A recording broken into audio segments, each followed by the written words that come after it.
చేర్చకుండా మధ్యలోనే రాలిపోవడానికి కారణాలు గమనించండి. ఇశ్రాయేలు ప్రజలు మధ్యలోనే రాలిపోవడానికి కారణాలు ఏంటి అంటే నేను 1-2 క్లుప్తంగా మీకు ఈ మధ్యన ఉంచి తెలియపరుస్తున్నాను. మొదటి కారణము సంఖ్యాకాండము 11వ అధ్యాయము 14వ అధ్యాయము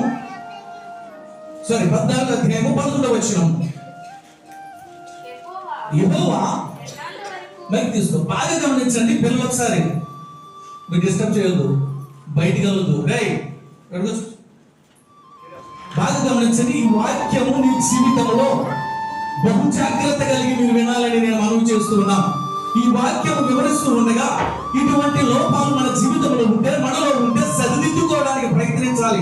ఈ రోజు ఈ వాక్యం ఎందుకు చెప్తున్నానంటే, ఆనాడు ఇశ్రాయేలు ప్రజలు ఎందుకు కానానికి చేరలేదో నేను వివరిస్తూ, ఈనాటి నేటి క్రైస్తవులు ఎందుకు పరలోకానికి వెళ్తాలేదో వెళ్ళలో నేను చూపిస్తూ ఈ అధ్యాయాన్ని నేను మీ ముందుకు తీసుకొస్తూ ఉన్నాను. గమనించండి, నా స్వయ జీవితంలో ఈ అధ్యాయాన్ని ధ్యానం చేసినప్పుడు పరిశుద్ధాత్మ దేవుడు నాకు బయలుపరిచిన మాట, ఇశ్రాయేలు ప్రజలు 40 సంవత్సరాలు దేవుడు కాచిన దేవుడు, 40 సంవత్సరాల ఆకలిని తీర్చిన దేవుడు, 40 సంవత్సరాలు వారిని ఎండ దెబ్బ తగలకుండా, వెన్నెల దెబ్బ తగలకుండా ఎర్ర సముద్రంలో 2 పాయలుగా చేసి ఆరిన నేల మీద నడిపించిన దేవుడు, ఎడారిలో వర్షం లేని చోట నీళ్లు తీర్పించిన దేవుడు ఎందుకు కానానికి చేరకుండా మధ్యలో చంపేశాడో, మధ్యలో రాలిపోయారో ఈ రోజు మనం గమనిద్దాం. ఈ నేటి క్రైస్తవులు పరదేశులకు, పరమపురం అనే రాజ్యములకు చేరకుండా ఎందుకు ఆగిపోతున్నారో నేను మీరు గమనించినట్లయితే నేను తెలియపరుస్తాను. గమనించండి, ఈ లోపాలు, ఈ యొక్క పాయింట్స్ మీ జీవితంలో ఉంటే మనము కూడా పరలోకము చేరము అని క్షమించాలి. మాట చెప్తున్నాను. నేనేదో మీరు పరలోకానికి వెళ్ళిపోతారు, ఏదో పరదేశులకు వెళ్ళిపోతారు, దేవుడు మధ్యాకాశంలోకి వచ్చి మిమ్మల్ని రమ్మంటే మీరు వెళ్ళిపోతారని చెప్పడానికి రాదా. ఈ రోజు మీలో ఉన్న ఈ లోపాలు పరలోకములకు తీసుకుని వెళ్ళము అని చెప్పడానికి వచ్చా. మిమ్మల్ని పరలోకానికి వెళ్ళిపోతారని, మీరు పరదేశులకు వారసులవుతారని మిమ్మల్ని కదిలించి పంపించి నేను మీ యొక్క అభినందన పొందడానికి రాలే.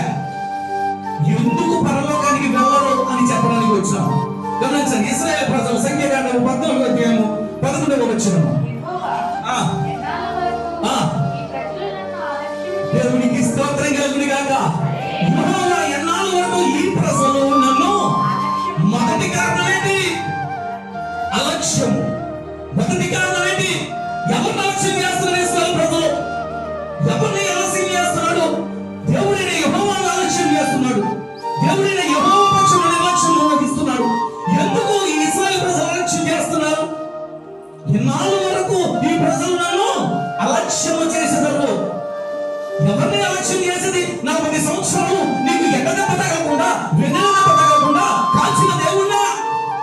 40 సంవత్సరాలు నీ వస్త్రాలు మాయకుండా నడిపించిన దేవుణ్ణా? 40 సంవత్సరాలు నీ పాదరక్షణ అరిగిపోకుండా కాపాడిన దేవుణ్ణా? 40 సంవత్సరాలు మన్నాతో నిన్ను పోషించిన దేవుణ్ణా? 40 సంవత్సరాలు నీళ్ళు లేకపోతే ఎడారిలో నీరిచ్చి నీ దాహం తీర్చిన దేవుణ్ణా? ఐగుప్తులో రాజు యొక్క చేతి మీద బాలిష్గా ఉండి మోషేని జతగా వచ్చి మోషే ద్వారా నేను కనానుకు తీసుకెళ్తామని తీసుకొచ్చిన దేవుణ్ణా అలక్ష్యం చేసేది? ఈరోజు ఎంతమంది ఈ అలక్ష్యత ఉంది? ఎంతమందిలో ఈ అలక్ష్యత కనబడుతుంది? ఎంతమంది దేవుని అలక్ష్యం చేస్తూ ఉన్నారు? దేవుడు అంటే నిర్లక్ష్యం, భక్తి లేదు. ఎంతమంది సంవత్సరంలో 56 వారాలైతే కరెక్ట్గా వచ్చి ఉన్నారు దేవుని మందిరానికి? ఎంతమంది దేవుని మందిరానికి వచ్చి 3 గంటలు దేవుని ఆరాధన భక్తి శ్రద్ధలతో చేసిన వారు ఉన్నారు? ఎంతమంది 3 గంటలు సెల్ ఫోన్ చూడకుండా, బయటికి తిరగకుండా శ్రద్ధగా కూర్చున్న వారు ఉన్నారు? దేవుని మందిరం అంటే ఆలస్యము. చదవండి, ఇంకొక మాట ఉంటుంది దగ్గర, ఎన్నాళ్ళ వరకు?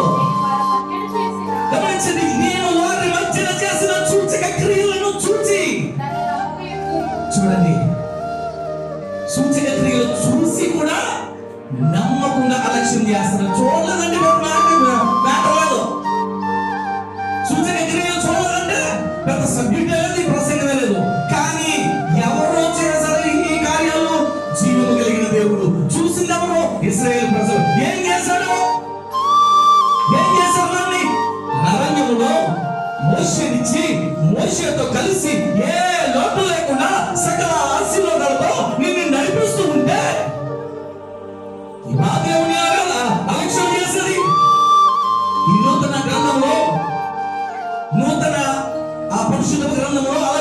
చేసిన ఈ ఇశ్రాయేలు ప్రజలు కూడా ఉన్నారు. మనము కూడా ఈ ప్రస్తుత కాలంలో దేవుని అలక్ష్యం చేస్తూ ఉన్నాం. మనము కూడా ద్వితీయోపదేశ కాండము ఒకసారి రెండో దినవృత్తాంతాలు 29వ అధ్యాయం వచనం గమనించండి. ఈ ప్రజలు దేనిని వేటిని అలక్ష్యం చేస్తున్నారు? మన పితరుల దోషులై మన దేవుడైన యెహోవా దృష్టికి చెడుతనము నడిచి గట్టిగా చదవండి.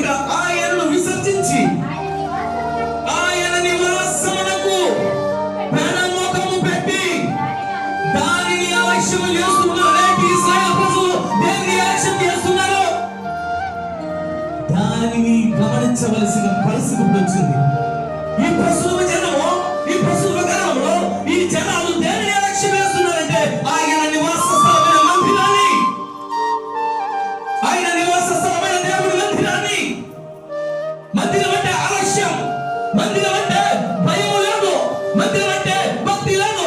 మందిరం పెట్టినప్పుడు పాస్టర్ ఎంత పాపకరమైన మందిరానికి రమ్మని అడగడానికి, అమ్మ మందిరానికి రాలేదని అడిగితే వీళ్ళు చెప్పే సాగులు ఎలా ఉంటాయో తెలుసా?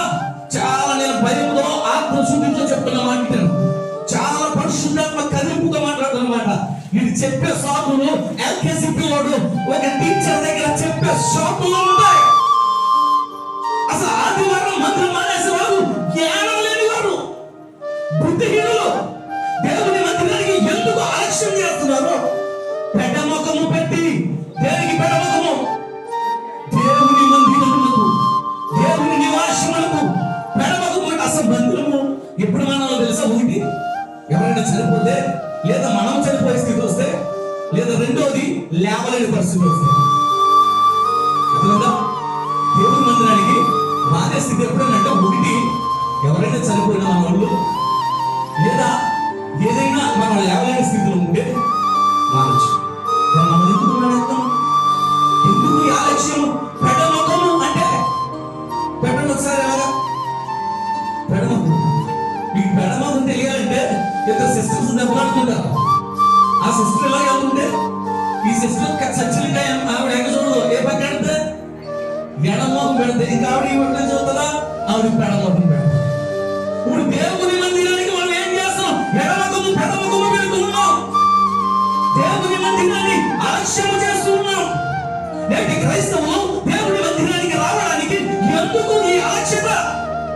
పూర్వపు కాలంలో దేవుని మందిరానికి రావడానికి మా చిన్నతనంలో మా ఇంట్లో జరిగిన సిచ్యువేషన్ చెప్తూ ఉన్నాను. మా చిన్నతనంలో దేవుని మందిరానికి రేపు ఆదివారం అనేటప్పటికి ఈ రాత్రికాల సమయం నుంచి, అంటే శనివారం రాత్రి నుంచి ఓ ఆడవుడి ఇన్ని కొంకులు కొట్టేవారు నా నాన్నగారు. అవి నానబెట్టి పొద్దున్నే ఇస్త్రీ చేసి బట్టలు ఇవి తలక్షణాలు అంటే కొంకులు ఉండవు. నానడానికి ఒక గంట పడతాయి. ఒక పక్కన నీళ్ళు మరుగుతుండే పొలంలో పోయి ఇప్పుడు గ్యాస్ పొయ్యిలు. గమనించండి, మా నాన్నగారు శనివారం రాత్రి నుంచి మా అమ్మగారు బాధపడితే ఆదివారం ప్రార్థన కొరకు సిద్ధపడేవారు. ఎన్నాళ్ళు ఆదివారం ప్రార్థన గురించి శనివారం సిద్ధపడిన వారు ఉన్నారు. రేపు ఆరాధన అంటే ఈ రోజే సిద్ధపడగలిగిన వారు ఎంతమంది ఉన్నారు? ఎందుకు మిమ్మల్ని పరలోక రాజ్యానికి తీసుకువెళ్ళాలా? ఎందుకు దేవుడు మిమ్మల్ని పరలోక రాజ్యానికి చేర్చాలా? గమనించండి, ఈ మధ్యాహ్న సమయంలో వాక్యము ద్వారా మీతో మాట్లాడుతున్న దేవుడు అడుగుతున్న మాట ఏంటో తెలుసా? పెడముఖము పెట్టి ఆయన నివాస స్థలం నాకు. దేనికి పెడముఖం పెట్టారు? దేనికి పెడముఖం పెట్టారు? ఆయన నివాస స్థలములకు పెడముఖము పెట్టి అలక్ష్యం. ఇశ్రాయేలు ప్రజలు దేవుని కారణాలను చేరకపోవడానికి బలమైన కారణం ఏదైనా ఉందంటే ఆయనది ఆలస్యం. అలక్ష్యత చేయడం వల్ల కారణాలకు చేర్చబడలేదు. నేటి ప్రజలు పరమపురమైన ప్రదేశాలకు చేరకపోవడానికి కారణము పెడముఖము పెట్టడం. గమనించండి, పెడముఖము పెట్టడం. ఇశ్రాయేలు ప్రజలు దేవుని అలక్ష్యము చేశారు. కూర్చో, లేదా కూర్చో. దేవుని అలక్ష్యము చేసి దేవుని ఎదుట విశ్వాసం లేని మోషే అంటున్నాడు, ఒరే బాబు దేవుడు చూస్తున్నా ఆయన అంటే మోషే మీద చదువులాట. మాటి మాటికి ఐగుప్తు గురించి గుర్తు చేయడం, మాటి మాటికి మోషేని తిరస్కరించడం, మోషే మీద చదువులాడుకుంటాం. మాటి మాటి బాబు ఆయన యేసు చూస్తున్నాడంటే లేదు, భయము లేదు. అసలు మోషే సేవకుడు అని అంటే ఏంటో తెలుసా? సేవకుడు రెండో లక్ష్యం ఏంటో తెలుసా? వారు మోషేను కూడా నమ్మలేదు. మొదటిది అలక్ష్యం అయితే, రెండో కారణం ఏంటో తెలుసా? సేవకుడైన మోషేను కూడా నమ్మలేదు. అందుకంటే దేవుడి దగ్గర, బాబు వీళ్ళు నమ్మరు, వీళ్ళు మురుకులు నన్ను నమ్మరు అని అంటాడు. నాకు అర్థం వచ్చింది. ఈరోజు సేవకులకు దేవుని మందిరానికి తీసుకురావడానికి ఎంత తాపత్రయమో. దేవుని మందిరంలో కూర్చోవాలంటే ఇలా 10 గంటలకు ప్రార్థన అంటే 9:30 మైక్ వేసి పలానా టైంకి ప్రార్థన, పలానా టైంకి రావాలి అని యాసన చేయాలా? పూర్వకాలంలో బస్సులో ప్రార్థన చేసి పాటలు పాడుతూ ఉంటే, ప్రకటన చేసి పాటలు పాడుతూ ఉండేవా? పెద్ద చరణాలు పాట తీసుకొని ఎవరైనా వచ్చారో లేదో అని చూసుకుంటూ, రాకపోతే మరి ఒక పాట పాడుకున్నామని పెద్ద పెద్ద చరణాలతో పాటలు పాడేవారు. ఏ దేవుని మందిరానికి రాక పాటలకి అత్యాదివా? జ్ఞానం లేదా? దేవుని మందిరంలో ఎదగాలని ఆశ లేదా? ప్రస్తుత కాలంలో కూడా ఇదే నిర్లక్ష్యం. అందుకనే మనము పరలోకంలో చేరం, క్షమించాలంటున్నాం. చాలా వేదనతో మాట్లాడుతున్నమాట. పరలోకానికి చేరం ఎవరైతే ఎడమకము పెట్టి దేవుని మందిరం అలక్ష్యం చేస్తున్నారో వారు దేవుని మందిరానికి, దేవుని పరదేశులకు చేరమని చెప్పడానికి బాధపడుతున్నారు. రెండోది ఎవరు నమ్మలేదు? ఎందుకు నమ్మలేదు? మోషే కోపాన్ని దాచుకొని వారిని ఎంత 40 సంవత్సరాలు నడిచాడు. మోషే ముక్కోపి అలాంటి కోపాన్ని దాచిపెట్టుకొని 40 సంవత్సరాలు మోషే ఇశ్రాయేలు ప్రజలను కాపాడుకుంటూ బలవసంతులు తీర్చుకుంటూ వచ్చాడు. మోషే పొలం వెళ్ళి ఆ యొక్క బానిసత్వము ప్రభుత్వం వారిని తీసుకొచ్చి సఫీగా చదువుతున్న జీవితంలో మీరు చదువుకున్నారా? మళ్ళా అంటాడు చూడండి, భయంకరమైన మాట ఉంటుంది చూడండి. దాంట్లోనే 4వ వచనం చూడండి ఒకసారి. సంఖ్యాకాండం 14:4 వచనం.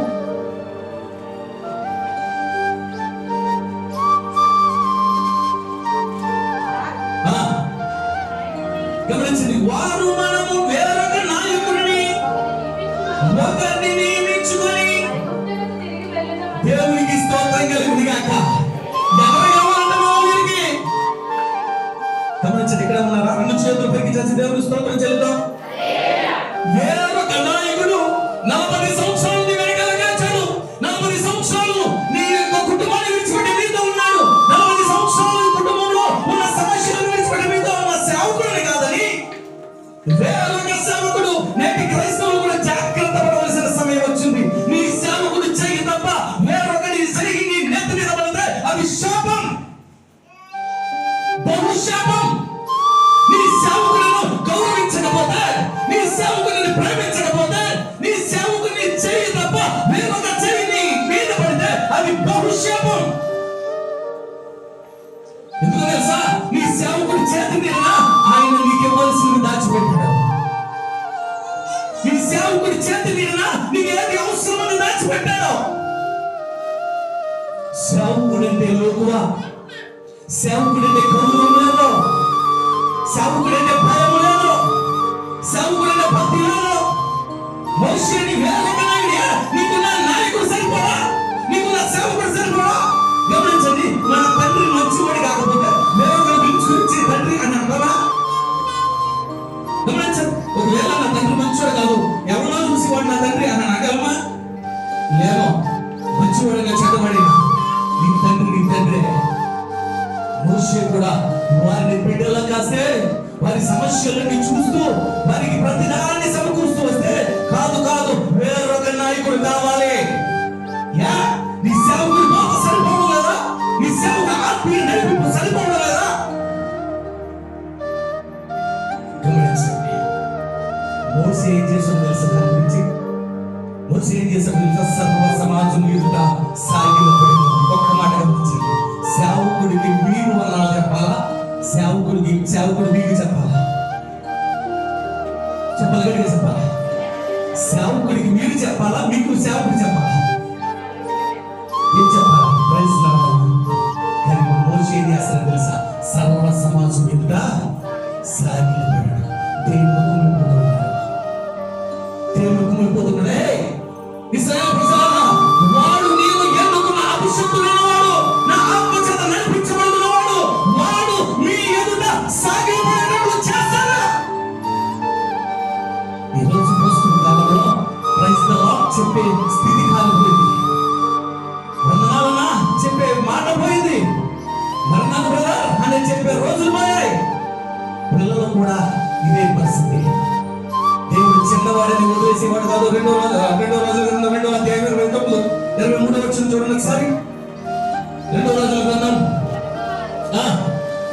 2 అధ్యాయం 23 వచ్చిన 2 రోజుల గ్రంథం 2 అధ్యాయం 23 వచ్చిన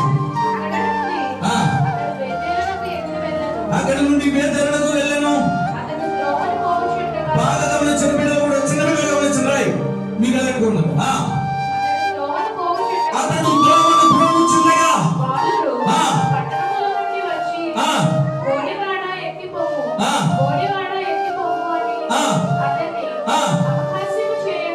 గమనించండి. అభిషేకముడు పొందిన దేవుని సేవకుడు ఆ రోడ్డు వస్తూ ఉంటే పిల్లలు ఏలన చేస్తూ ఉన్నారు. ఏమైనా తెలుసా? బైబిల్లో ఉన్నమాట బోడివాడ ఎక్కిపోమని. మన నాటు భాషలో చెప్పాలంటే రే గుండెడా ఎల్లె. దాని విషయంలో దేవుడు చేసిన శాపం ఏంటో తెలుసా? అడవిలో నుంచి 2 ఆడ ఎలుగుబంటులు వచ్చి 42 మంది పిల్లలను చీల్చి చంపాయి. బహుశాపం. సేవకుడు నీ చేతి కింద ఉంచుకునే వాడిగా ఉండకూడదు, సేవకుడి చేతిలో ఉండేవాడిగా ఉండాలి. ఇప్పుడు సంఘాలు ఎలా ఉన్నాయంటే, మేము ఇవ్వకపోతే చేయలేదు, మేము రాకపోతే వెళ్ళదు, నేను ఉండబట్టే అని వీళ్ళు కూడా ఏం చేస్తారు తెలుసా? ధనానికి గెలబడిపోయి అయ్యో ఆ సోదరు రాకపోతే కార్యక్రమం జరగదేమో. నువ్వు ఆడుకోవలసింది సోదరు మీద సోదరుడు మీద కాదు, దేవుడి మీద ఆడుకో.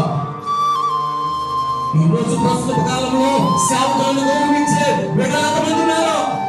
సేవకులను ప్రేమించే సంఘం ఎంతమంది ఉంది? ఒక విషయం గమనించండి. నా సంఘం కాదు, నేను ప్రసంగానికి వచ్చాను. ఇక్కడ నీ దాసులలో పక్కన వేరే సేవకుడు సతీష్ మనం కూర్చోబెడతారు. ఇప్పుడు ఎవరి దగ్గరికి వెళ్ళి ఫోటోలు దిగుతారు? మందిరంలో ఉన్నారు కరెక్ట్గా చెప్పండి కదా. ఎవరి దగ్గరికి వెళ్ళి ప్రార్థన చేయించుకుంటారు? ఎవరి దగ్గరికి వెళ్ళి మీ చెయ్యి వారి చెయ్యి మీ మీద పెట్టుకుంటారు? ఎప్పుడైనా నీ మీద వచ్చాడా? ఎప్పుడైనా నీ గురించి ప్రార్థన చేశాడా? ఏనాడన్నా ప్రస్తుతున్నాడా? ఏనాడన్నా నీ సంఘంలో పాల్గొన్నాడా? అందుకనే చెప్తున్నాను, నీ దాసుడు చెయ్యిగా తప్ప, మరి శబ్దంలో నిలిచిన బిడ్డలు కూడా, నీ దాసుడు చెయ్యి తప్ప వేరొకటి చెయ్యి నీ మీద పడితే అది బహుశాపం. ఈ మాట చెప్పడానికి చింతిస్తున్నా, పైగా నా సంఘానికి చెప్పడానికి చింతిస్తున్నా. ఎందుకు తెలుసా? బయట ప్రసంగాలు అయితే చెప్పుకొచ్చేస్తాను, కానీ నా బిడ్డలు అనేటప్పటికి కొంచెం ప్రేమ కనబడతారు.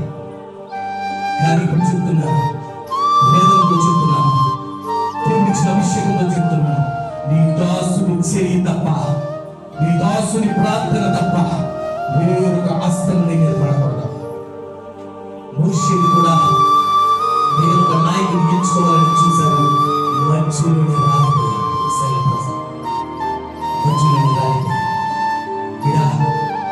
దేవుని మందిని అలక్ష్యం చేసిన నీవు పరలోక రాజ్యానికి చేరావు.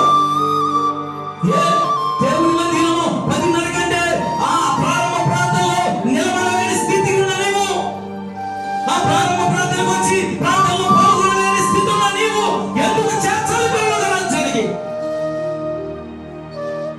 దేవుని మందిరం అంటే అలక్ష్యం, దేవుని వాక్యం అంటే శ్రద్ధ లేదు. దేవుని మందిరంలోకి వచ్చి మనము 3 గంటల ఆరాధనలో భక్తి శ్రద్ధలతో ఉండలేం. జాగ్రత్త. ఈ వాక్యం చదువుతూ ఉంటే, విమర్శ ఉంటే చాలా భయం ఉంటుంది, చాలా భయం ఉంటుంది. కాబట్టి ఈ వాక్యము నీకు ఎప్పటి నుంచో చెప్పాలని చెప్పకని ఈ రోజు చెప్పడానికి వచ్చాను. దేవుని మందిరాన్ని అలక్ష్యం చేసిన నిన్ను ఎందుకు చేర్చాలి? పరమకాలనే ప్రదేశం. ఇశ్రాయేలు ప్రజలు కూడా 40 సంవత్సరాలు వారు అరణ్యంలో వెళుతూ ఉంటే, వారు ఎండకు తట్టుకోకపోతే మేఘస్తంభాన్ని ఇచ్చి చలికి తట్టుకోకపోతే అగ్ని సంపాదించి వాళ్ళు ఎర్ర సముద్రం ఎదురుగా వస్తే రెండు పేరుగా చేసి 6 నెలలుగా నడిపించి ఆటలు వేస్తుందంటే మన్నాలు చూపించి ఒంటి మీద వస్త్రాలు మాయకుండా నడిపించి కాళ్ళకున్న పాదరక్షలు అరగకుండా నడిపించిన దేవుడా అలక్ష్యం చేసేది. ఒకవేళ నేనే మోసేనైతే ఆ కాలంలో ఎవరండి మోసే కోపాన్ని చంపుకున్నాను కానీ నేనైతే చంపుకోను. గమనించండి, కంపల్సరీగా రెండు కొట్టి సన్నాసులారా ఏ దేవుడు మీరు అలక్ష్యం చేస్తున్నారు? పనికిమాలోలారా అది ఐగుప్తులో రాజు పొరవ చేతుల కింద నువ్వు నలిగిపోతూ ఉంటుంటే చచ్చిపోతూ ఉంటుంటే నువ్వు చావకుండానే కదా తీసుకొచ్చి నిన్ను ఇక్కడ మంచి ప్రాణాలుగా పొలగించు దేశంలో తోడుకెళ్ళడానికి తీసుకొచ్చాడు. ఈ దేవుడా అలక్ష్యం చేసేది ఎందుకు చేర్చాలో చెప్పండి. ఈసారి కార్యాలకు మీరు చేసిన ఆ సనుగులాటకు మీరు ఆ తిరగబడిన తిరుగుబాటుకు ఎందుకు చేర్చాలో చెప్పండి. మోషే 40 సంవత్సరాలు ఆ ఇశ్రాయేలు ప్రజలతో ఎంత కుమిలిపోయాడో గమనిస్తే ఒక సేవకుడిగా అది నేను చాలా వేదన వేదన పడుకుంటే చాలా ఇబ్బంది అయిపోతుంది. ఎవడో పనికి మానవుడు వస్తాడు. గమనించండి, నేను ఎక్కడ ప్రసంగాలకు వెళ్ళా నన్ను నేను హెచ్చించు నా చేతి కింద స్వస్థత ఉన్న నా దగ్గర ప్రార్థన చేస్తే కార్యాలు జరిగి నేను ఎప్పుడు చెప్పను. నీ వెళ్ళిన స్థలంలో ఆ సేవకుడు గొప్పదనాన్ని వివరిస్తాడు. నువ్వు వెళ్ళిన స్థలంలో ఆ సేవకుడు నీ కుటుంబాల మీద కన్నీరు దాచిన దాన్ని వివరించు. ఎప్పుడైనా ఎవడైనా నా దగ్గర స్వస్థతలు ఉన్నాయి, నా చేతి కింద స్వస్థపడ్డారన్నాడంటే వారి సంఘము వృధా, వారి బోధ వృధా. ఎవరో నాలో సుంటు పుట్టేసుకొచ్చి ప్రార్థన చేయించుకుంటే ప్రార్థన నా చేతిలో స్వస్థత ఉన్నాయంటే 10 మంది వచ్చి ప్రార్థన చేయించుకుని రూపాయి చేతిలో పెట్టి ఇప్పుడు వెళ్ళిపోతాం. కానీ నీ కొరకు ఏడ్చిన సేవకులు ప్రస్తుతున్నారా? నీ కొరకు కన్నీరుగా వచ్చిన సేవకుడు ఏడుస్తూ ఉన్నారా? నేను ఏ సేవకుడు చేతి కిందంటారో ఆ సేవకుడు యోగక్షేమాలు నీకు ముఖ్యము. ఎవరిలో పిలిపించి గమనించిన ఒక మాట చెప్తున్నాను. నేను ప్రతి సంవత్సరం మీడియాలో ఒక మీటింగ్స్ వెళ్తాను. ఆ సంవత్సరం ప్రతి సంవత్సరం ఒక ఇంటిలో నాకు భోజనం పెడతారు. ప్రతి సంవత్సరం నేను ఏమి ఇష్టంగా తింటామో తెలుసాను. అయితే ఆ సంవత్సరం నేను వెళ్ళినప్పుడు వారు పెట్టలే, వేరే ఇంట్లో పెట్టారు. సెలవుకుంటున్నాను. ఏది వారు ప్రతి సంవత్సరం వాళ్ళ నాన్న పెట్టారు కదా అని అంటే చర్చి మానేసిందా నాకన్నాడు. చర్చి మానేసిందా? ఎందుకు? ఏమన్నా ఫోన్ నెంబర్ ఇస్తాను, నువ్వే మాట్లాడాను. వచ్చాను. ఆ రోజు సాయంత్రం 4 గంటలకు ఫోన్ చేశాను. అమ్మ ప్రైజ్ రా అంటే అన్నా ప్రైజ్ రానా నా వాయిస్ గుర్తుపెట్టి నా ప్రార్థనలో కనవలేదనా ఇప్పుడు నాకు భోజనం పెట్టేదాన్ని ఎందుకు నాకు ఏర్పాటు చేయాలంటే లేదన్నా మా పాస్టర్ గారు ముదిరిపోయాడు అన్న. ఏమయ్యాడంట? ముదిరిపోయాడా? ఏమా ఎందుకు ముదిరిపోయాడు ఏంటి అంటే, అమ్మా ఒకప్పుడు మేము వెళ్తుంటే పాస్టర్ గారు వందనాలమ్మా అనేవాడు, ఇప్పుడు మేమే చెప్పాలంట. తెలియదు ఒక మాట చెప్పరా నీకు? నీ తండ్రి మంచం మీద ఉండి లేవలేని స్థితిలో ఉండి, గమనించండి, మంచం మీద ఉండి లేవలేని స్థితిలో ఉండి వణుక్కుంటూ నడవలేక వచ్చి నీ మంచం మీదకి వచ్చి తల్లి అంటే నీకు ఎలా ఉంటుందమ్మా? ఒక్క క్షణం మాట్లాడలేదు. ఏడుస్తూ మొదలుపెట్టి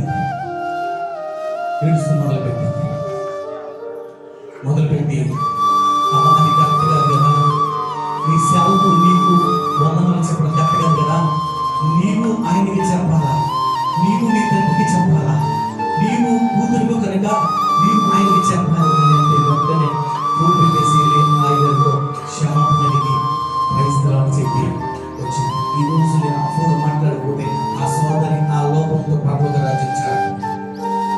తర్వాత నెక్స్ట్ వారం చేశామా ఏం చెప్పబోతుంది అని ఆ సోదరి మందిరానికి వచ్చింది. అది చెప్పకపోతే ఆ రోజు ఆమెకు నేను ఫోన్ చేయకపోతే ఆ లోపాన్ని జరిగి ఈ రోజు లోపాలను ఎత్తి చూపించి సరి చేసుకుంటేనే కూడా ఇలా జరిగి వెళ్తారని చెప్పడానికి వచ్చి సర్వ సమాజం ఎదుట మోషే సాగిలపడ్డాడు. ఆ మోషే సాగిలపడడం చూసి దేవుడు కుమిలిపోతూ ఉన్నాడు. నేను అభిషేకించి ఉన్న సేవకుడే తన ముక్కోపైన సరే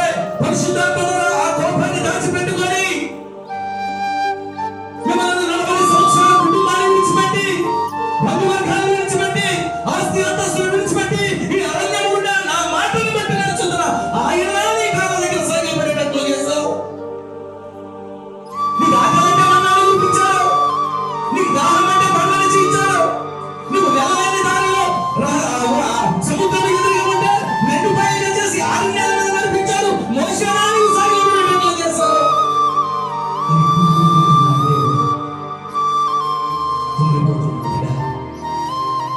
సేవకుడు రూపాన్ని చూడదు, మేము రూపం కాదు, దేవుని ఆత్మతో నడుస్తుంది. మేము నడుస్తుంటే అభిషేకం వస్తుంది, మేము నడుస్తుంటే అగ్ని లాగుతుంది, మేము నడుస్తుంటే దేవుని ఆత్మ కదిలి వస్తుంది. రూపాన్ని చూస్తున్నారేమో, దేవుని ప్రతిరూపంగా మార్చబడ్డ వారు. మీకు తెలుసు తెలియదు, సంఘం కోసం మా బిడ్డలను కూడా పంపించాం, సంఘం కోసం భార్యను కూడా పంపించాం. మా ఇంట్లో ఏముందో లేదో, మా బిడ్డలు చదువుకున్నా చదువుకోకపోయినా మీ బిడ్డలు చదువుకోవాలని ప్రార్థన చేస్తాం. మా ఇంట్లో భార్యతో మాట్లాడినా కష్టాలు ఉన్నా లేకపోయినా మీ కష్టాలు సుఖంగా మార్చబడాలని ప్రార్థన చేస్తాం. మా ఇంట్లో వేదన ఉన్నా మీ ఇంట్లో శోధన లేకుండా వేదన లేకుండా ఉండాలని ప్రార్థన చేస్తాం. మేము తినకపోయినా మీరు సమృద్ధిగా తినాలని ప్రార్థన చేస్తాం. ఒక సమయంలో పిల్లలకు దూరం అవుతాం, ఒక సమయంలో భార్యకు దూరం అవుతాం, సంఘం కొరకు కుటుంబాల కలహాలు, స్నేహము విడిచిపెడతాం, బంధుత్వాలను విడిచిపెడతాం. ఒక విషయం మీకు చెప్తాను, గమనించండి. జంగారెడ్డి అని రాజు విజయ వెళ్ళాం. ఆ సేవకుడు మరొకసారి నేను వాక్యం చూపించినప్పుడు ఆయనే ఏజెన్సీ ప్రాంతాల్లో వెళ్తే అక్కడికి వెళ్ళాం. ఆయనతో ప్రార్థన వాక్యం అయిపోయిన మధ్యాహ్నం సందేశము వారు ముందుగా ఫోన్ చేసి, బ్రదర్ ఏం తింటాను అంటే, నేను ఏదైనా అప్పట్లో బాగున్నాను, నేను ఏదైనా తింటాను, నాకు ప్రాబ్లం ఏం లేదంటే, ఎందుకంటే డ్యామ్లో చేపలు బాగుంటాయి, చేపలు తీసుకుంటాను. ఓకే బ్రదర్ అని మేము వాక్యం అయిపోయాక కూర్చొని, వారు 80 సంవత్సరాలు ఉంటాయి పెద్దవారు, వారు అనుకునే ఒక వాక్యం, ఒక సందేశం వారితో మాట్లాడుతూ, నాన్నగారి యొక్క పరిచయం ఎలా సాధించారు, ఎలాగా స్టార్ట్ చేశారు, ఈ అనుభవం నుండి ఏది సంపాదించారు అని పూర్తి చేస్తూ మాట్లాడుతూ ఉంటే, ఆయన నేను పూర్తి చేస్తున్నాను, ఆ ప్లేట్లో మెతుకులు కలుపుతూ తల కింద పెట్టుకుని ఆయన చూస్తాను మాట్లాడుతూ, ఇలా నేను ఈ సేవలోకి వచ్చాక సంపాదించలేదు లేదు మాత్రం ఏంది ఎంతగా ఉంది మాట. ఆయన చెప్పు సాగాడు మాటలు. నేను స్పీడ్గా తినే రైస్, ఆ భోజనం కొంచెం సున్నితంగా స్లోగా తింటాం మొదలుపెట్టాను. బాబాయ్ మాట్లాడుతూ, నాకు 2 బిడ్డలు, భార్య, సేవకు వచ్చిన కొత్తలో అక్కడ సంఘాలు ఏమి లేవు, పరిచయం ఏది లేదు, సేవకుడు అనేది తెలియదు, దేవుడు అనేది తెలియదు. ఎన్ని రాళ్ళు తప్పులు ఎన్ని కాలం ముళ్ళు దిగిపోయి రాళ్ళు దిగిపోయి సువార్త పరిచర్య చేసేవాడిని. సువార్త పరిచర్య చేస్తూ అన్న కానీ బావ కానీ ఏది వచ్చేది కాదు. నా భార్య బిడ్డలు మేము వస్తుండే వాళ్ళం. ఒక దినము మా భార్య అనేది, మనము సేవకులను మన ఇంట్లో వంటలు బిడ్డలు చెప్తామని కాగితాలు మంట పెట్టి మొదలుపెట్టేది. ఆ పొగలు చూసి వండుకున్నారు అనుకునేవారు. నా బిడ్డలు 5 రోజులు అయిపోయింది, 6 రోజులు అయిపోయింది, వండలేదు. వాళ్ళు ఆకలితో ఉంటే ఒక రోజు నా భార్య వచ్చి ఏదో పసరు తీసుకొచ్చి ఆ నోట్లో తిన్నాను. అది ఏ పసరో తెలియదు. ఇంకా ఎలాగైతే ఎలాగో ఆగలేదు, సాయంత్రం ఆగలేడు, రేపు ఆగలేదు అన్నాడు. నేను బైబిల్ పట్టుకొని 4 ఇల్లులను దర్శిస్తామని వెళ్ళాను. చాలా దూరం వెళ్ళాను, చాలా దూరం వెళ్ళాను. చాలా దూరం వెళ్ళాలి కానీ అందరూ ప్రార్థన చేయించుకున్నారు. ₹1 వెళ్ళాను. సేట్ అయిపోయింది. అడుగులోంచి వచ్చేటప్పుడు నిద్రగా ఉండి మగతగా ఉండి నేను నడవలేక ఆకలేసేసి నా కాలు ముందుకు పడక కొంచెం దూరంలో నేను అడ్డాకులు పంచుకొని అక్కడ పడుకున్నాను. నాకు ఆకలేసేసి ఏం చేయాలో తెలియక అక్కడ ఉన్న ఆకులను పిండుకొని ఆ పసరు తాగాను. కొంచెం నేను ఇంటికి వెళ్ళగా చనిపోతే ఇంటికంటే చనిపోదాం అని నడుస్తూ ముందుకు వచ్చింది. నైట్ ఇక్కడ కనబడినంత దూరం నుంచి నాకు ముందుకు ఉన్నాను. ఏమైందో అని భయము నేను పరిగెత్తుకుంటూ నడవలేని పరిగెత్తుకు వెళ్తే అందరూ నా ఇంకా చూస్తూ బిక్కరిపోయాను. నా పెద్ద కుమారుడు చనిపోయాడు ఆకలితో. కానీ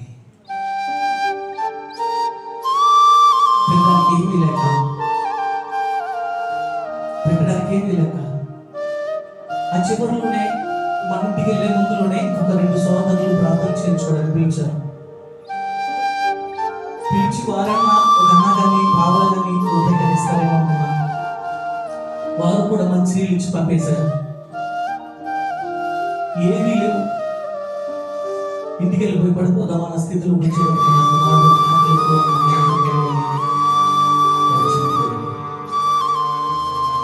నేను సేవ చేస్తాను వచ్చినప్పటికీ ఇక్కడ రాళ్ళు రబ్బలు ముళ్ళు తప్ప అలాగే నా బిడ్డలు అలాగే నా బిడ్డ నా నుండి కోల్పోయాడు. నా బిడ్డ ఆ బిడ్డ కూడా చాలా భయంకరమైన స్థితిలో కోల్పోతుంది. ఈ ఆధారం లేకుండా దేవుడు ఎక్కడన్నా భద్రపరిచాడు అని చెబుతూ ఉంటే నాకు దుఃఖమాగలేదు, వేదనాగలేదు. అలాంటి అనుభవాలు నా సేవకులు ఉన్నారు, అలాంటి బాధ నా సేవకులు ఉన్నారు. సేవకుడు అంటే లక్ష్య పెట్టని మనం సేవకుడు మీ కొడుకు కుటుంబాన్ని కోల్పోతాడని తెలుసా? కుటుంబంలో ఎన్నో గొడవలు ఉన్నా సరే మీ కొడుకు నవ్వుతూ బ్రతుకుతాడని తెలుసా? ఏ సేవకుడి చేతిలో మిమ్మల్ని అప్పగించాడు, ఏ సేవకుడి నీడలో మీకు ఇచ్చారు, ఏ సేవకుడి హస్తము కింద మిమ్మల్ని ఉంచాడు, ఆయన చేతులు మాత్రమే బుద్ధిగా ఉంటాయి. మాటలలో సూర్యుడు స్పష్టంగా వెళ్ళి మీరు తల మీద ప్రార్థన చేయండి. నేను సాధారణంగా ఎక్కడికి వెళ్ళినా నా హ్యాండ్ వేరే తల మీద ఎక్కడ నా సన్నబడి తప్ప నేను పైకెత్తే ప్రార్థన చేస్తాను. మీరు సేవకుడి చెవిని తల మీద పడిందా శాపం, అది నా సంఘంలోనే గురించిన వైసత్వంలో వేరే వైసత్వం ఎందుకు మాట మోషే మీద సంగులో ఉన్న ప్రజలను మోషేని వ్యతిరేకించి వేరొక నాయకుడు కావాలని ప్రకటించిన ప్రజలను దేవుడు తన కారణాలను రాజు చేశాడు. ఒకే ఒక దేవుని మందిరాన్ని అలక్ష్యం చేయడం. నేను వేదనతో బాధతో చెప్తున్నాను, దేవుని మందిరాన్ని అలక్ష్యం చేయడం. దేవుని మందిరములకు పెడముఖము పెట్టద్దు. ఆరాధన ప్రారంభం ప్రార్థనలు ఏ కుటుంబాలుంటాయో వారు మాత్రమే ప్రభువు. ఆరాధన ప్రారంభంలో ప్రారంభ ప్రార్థనలు ఎందరూ మోకరిస్తారో వారు మాత్రమే దేవుని రాజ్యాన్ని అందించాలి. మాట చెప్తుంది, నేను ఏడుస్తాను, హృదయం నేను కుమిలిపోతుంది, కానీ చెప్పకపోతే మీరు ఎందరికి దేవుని రాజ్యాన్ని చేయాలి. ఎందుకు మాట చెప్తున్నాను గమనించాలి. ఇక దరిద్రమైన విషయం తెలుసా? పడున్నాయో గడుపుతున్నాయో ఇన్నాయో దేవుని మందిరాన్ని దూరం చేస్తున్నారు. విశ్రాంతి దినం నాడు పనేంటి? దేవుని మందిరంలో ఆరాధించవలసిన నీవు పనేంటి? బయట. అందుకని మనం ఎక్కడికి ఎదగలేకపోతూ ఉన్నాం.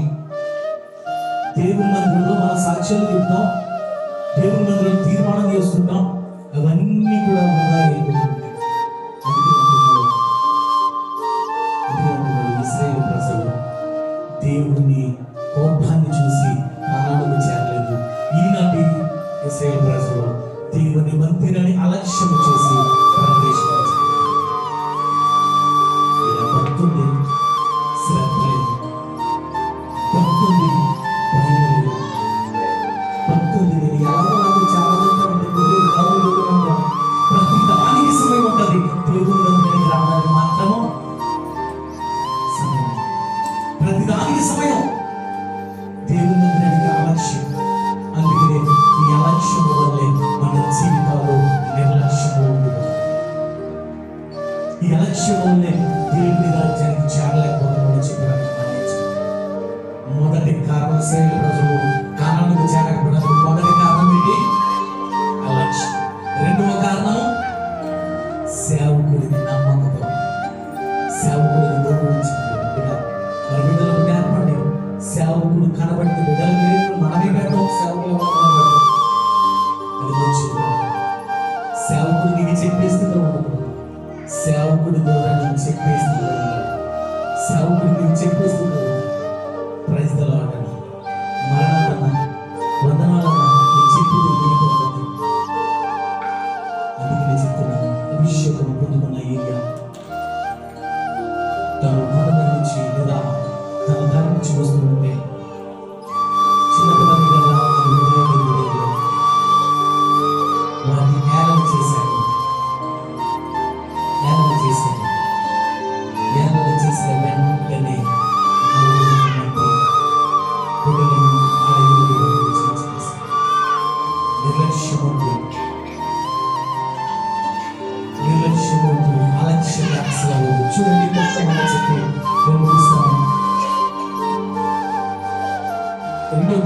కీర్తనలు 9:6. సారీ, సంఖ్యాకాండము 14:23. సంఖ్యాకాండము 14:23. కాగా గమనించండి, కానానుకు చేరకపోవడానికి కారణము ఏదో మనం చూసాం. కానానుకు వెళ్ళకపోవడానికి కారణం సనుగులాట, మోషే మీద తిరుగుబాటు, అలక్ష్యము.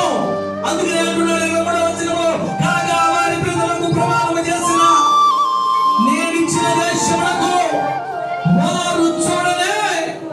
ఎందుకు చూడరు? వారిని అలక్ష్యము చేసినందుకు. ఈ రోజు దేవుని రాజ్యమునకు మనము చేరనే చేరం.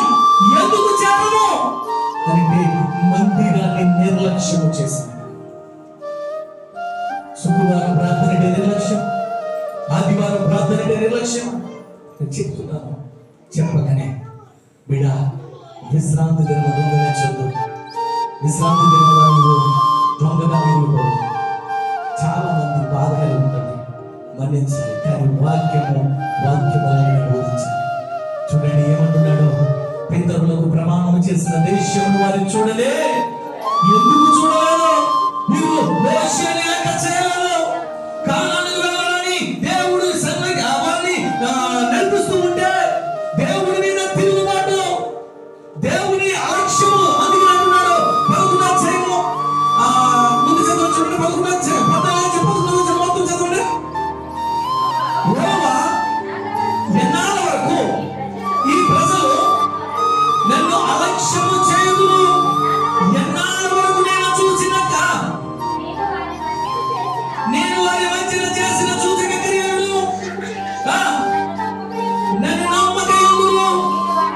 నేను వారిని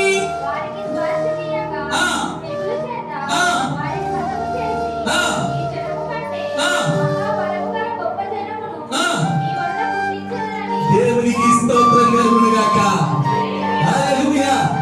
అలక్ష్యము చేయడం వల్ల, తెగులు వల్ల వారి మధ్యలోనే అయినా మోషే మాత్రం చేయగలిగాడు. తెలుసా,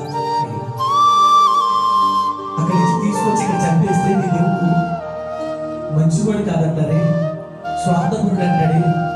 నీ దేవుడు నేను చంపడానికి తీసుకొచ్చాడు, ఎలా నీలో కంటారే మన్నించలేదు. ఏదో తెలుసు తెలియదు అన్నాడు, ఏదో తెలుసు తెలియదు చేశాడు. మోషే కోపాన్ని జాలిగా మార్చి దేవుని ప్రతిపాదన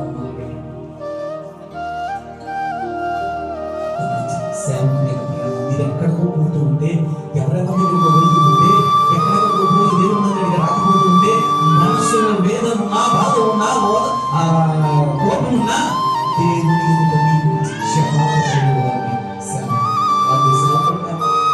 నేను చూపించుకోవడం లోబడకపోవడం నాదని కాదు.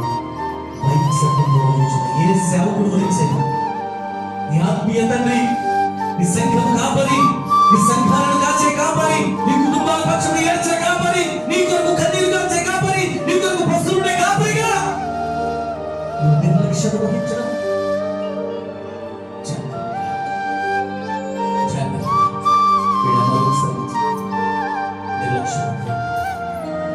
సంఘాలు దేవుని పక్షమున దేవుని రాజ్యానికి చేరేవారిగా, దేవుని రాజ్యంలో పరిశుద్ధంగా ఉండేవారిగా మనం, అంతేగాని పరదేశులకు వారసత్వాన్ని పోగొట్టుకునేవారిగా. మరొకసారి నేను చెప్తున్నా, సంఘం పట్ల, ఆయన నివాసం పట్ల దేన్ని అలక్ష్యం చేస్తున్నారు. 29:6 దేన్ని ఒకసారి మనం చదవం. చదవసారి దినవృత్తాంతాలు 2వ దినవృత్తాంతాలు 8వ అధ్యాయం. గమనించండి, మన పితరులు ద్రోహులై మన దేవుడైన యెహోవా దృష్టికి, గమనించండి, మనము ద్రోహులై దేవుడైన యెహోవా దృష్టికి చెడు నడకను నడిచి ఆయనను విసర్జించి, బాగా గమనించిన, ఆయన నివాసమునకు పెడమొఖము పెట్టుకొని దానిని దేవుని నివాసముగా, దేవుని మందిరము ఏం చేస్తున్నారు? పెడమొఖము పెట్టి అలక్ష్యము చేస్తున్నారు. దానికి ముందుగా అంటున్నారు కదా,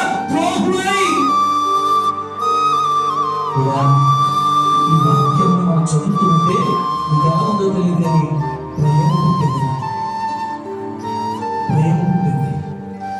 చాలా సార్లు ఈ వాక్యం వివరిస్తూ ఏడ్చిన రోజులు కూడా ఉన్నాయి.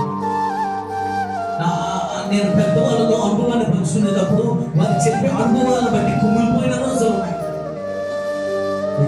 దేవుని నివాస స్థలమునకు పెడమొఖమును పెట్టి దాన్ని అలక్ష్యము చేసి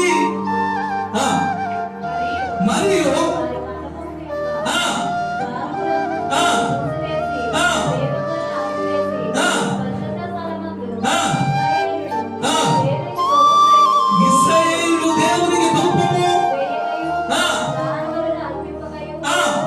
దేవునికి స్తోత్రం కలుగును గాక.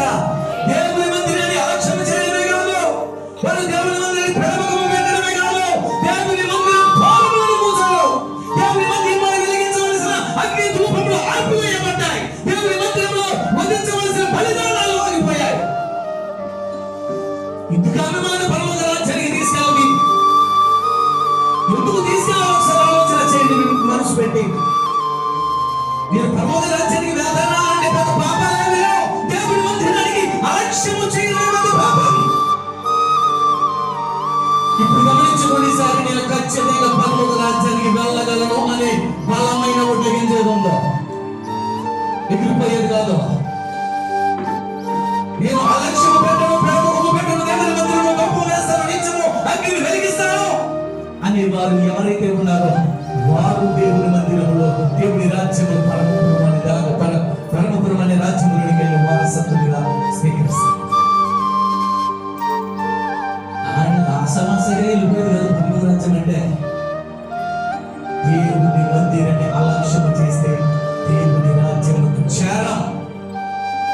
దేవుని సేవకులను లక్ష్య పెట్టకపోతే దేవుని మందిరానికి దేవుని రాజ్యానికి చేరం. ఈ 2 పాయింట్లు మీ జీవితంలో ఉంటే మీరు దేవుని రాజ్యానికి ఎందుకు చేరలేదో ఒకసారి గమనించుకొని దీన్ని పాటించగలిగితే మరి యొక్క వర్తమానం చెప్పనవసరం. ఈ గంటకు వర్తమానం మరి ఉంటే నీకు ముందుకు రానవసరంలే. బహుశా రాదు అని నేను మరొకసారి అనుకుంటూ ఉన్నా. మనకు తెలుసు వాక్యము, కానీ నిర్లక్ష్యం, అలక్ష్యత, విధేయత చూపించకపోవడం ఇవేమన్నా మన జీవితంలో ఉంది. ఇవేమన్నా మన జీవితంలో ఉంది. ఒకవేళ ఇవేమన్నా మన జీవితంలో వస్తే ఒకవేళ నీ పాస్టర్ గారి యొక్క లేదా నీ కాపరి యొక్క హస్తము నీ మీద పడకపోతే, నీ కాపరి కాదు నీ వేలు రాస్తాను నీ చేతులు నీ యొక్క నెత్తి మీద పడితే సేవకులకు మన్నించునని మనం ముందుకు వెళ్దాం.